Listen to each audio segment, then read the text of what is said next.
ជំរាបសួរនាងខ្ញុំគឺជាអាណាព្យាបាលរបស់សិស្សឈ្មោះតារាទី2ដែលរៀននៅថ្នាក់ EY4A នៃសាលាអន្តរជាតិ Madison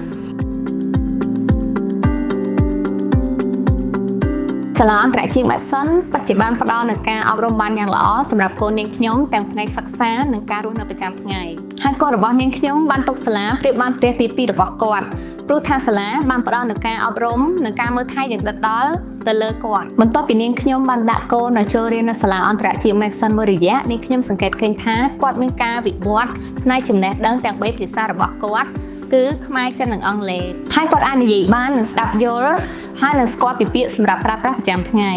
ចំពោះអត្តចរិតនិងអាកប្បកិរិយារបស់គាត់មានការផ្លាស់ប្ដូរច្រើនជាងមុនគាត់អាចធ្វើអ្វីបានដោយខ្លួនឯងនិងចេះជួយការងារផ្ទះហើយអ្វីដែលសំខាន់គឺគាត់ខ្លាចទៅជាក្មេងដែលចេះស្ដាប់ហេតុផលបានច្រើនជាងមុនគ្រប់កម្មវិធីសិក្សារបស់សាលាទាំងអស់សុទ្ធសឹងតែផ្ដោតសំខាន់ទៅលើការអភិវឌ្ឍរបស់កុមារនិងមិនធ្វើឲ្យកុមារមានការធុញទ្រាន់ក្នុងការសិក្សារបស់ពួកគាត់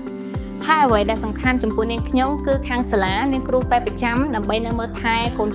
ប្រសិនបើកូនមានសុខភាពមិនល្អខាងសាលានឹងផ្ដល់ដំណឹងជូនទៅអាណាព្យាបាលភ្លាមនេះជាហេតុដែលធ្វើអាណាព្យាបាលគ្រប់រូបអាចទៅបំពេញការងារបានយ៉ាងស្ងប់ចិត្តនិងមិនមានការព្រួយបារម្ភចំពោះកូនខ្ញុំគិតថាសាលាបានអភិវឌ្ឍខ្លួនបានយ៉ាងល្អទៅលើការអប់រំសិស្សានុសិស្សគ្រប់កម្រិតថ្នាក់ហើយគ្រប់កម្មវិធីសិក្សារបស់សាលាសុទ្ធសឹងតែផ្ដោតសំខាន់ទៅលើការអប់រំផ្នែកបញ្ញាស្មារតីរបស់ក្មេងៗធ្វើឲ្យកុមារមានភាពក្លាហាន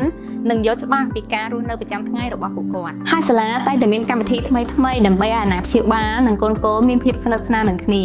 ក្នុងនាងខ្ញុំគឺជាអាណាព្យាបាលមួយរូបគឺចង់ឃើញកូនដែលបានសិក្សានៅសាលាអន្តរជាតិ Madison ក្លាយជាធនធានដ៏សំខាន់ក្នុងការរួមចំណែកអភិវឌ្ឍប្រទេសជាតិឲ្យកាន់តែរីកចម្រើន